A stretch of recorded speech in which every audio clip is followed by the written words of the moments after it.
Sa mga gustong mag-build ng malinis na front shock, ayan, may sasuggest ako sa inyo. Legit to guys, legit. Nakakala mo lumulutang yung fender mo.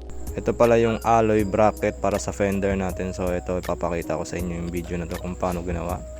So ayan, nagbutas ako dito. Ito yung luma ko na black at ito yung latest ko na alloy. Ayan, dyan. Pinutas ko yan dyan. Ito yung luma. At ito naman yung bago na nakita ko sa TikTok shop. Malay nyo, magustuhan nyo at gayahin nyo rin. Pero para sa akin, malinis talaga siya tignan. Sa pagbuo pala nito, may kasama naman siyang tornilyo. Ayan, dyan mo siya ilalagay. Bubutasan mo yung fender mo dyan, kasi ilalagay mo yung tornilyo na yan. Or mas maganda yung CNC ang ilalagay nyo dyan para mas malinis tignan. Para malak siya sa likod, ilalagyan siya ng nut doon sa loob ng tapalodo. Dito naman sa kabila, ibubutasan ko. Ganun din ang proseso. Pagkatapos nilalagyan siya ng washer, katulad nitong ginawa ko, dyan sa may gitna, para hindi makagasgas yung tapalodo nyo. Ayan, kung makikita nyo, nandun yung washer. So ganyan ang paglagay niyan para hindi magasgas yung tapalodo nyo. Ngayon naman ay hihigpitan natin ng gamit ng Allen type. Ganun din ang proseso, lalagyan mo rin ng nut para malak yung Allen type. Ngayon check tayo sa durability niya, kung maalog siya.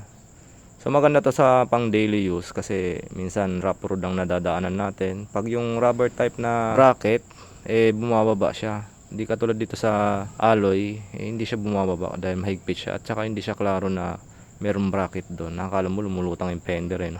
So yung guys, ganyan lang ang proseso ng paglagay. Kung gusto niyo malinis tingnan yung telescopic nyo. So ito papakita ko rin sa video na kung gaano siya kalinis at kung gaano ka detalye at kung gaano kaangas.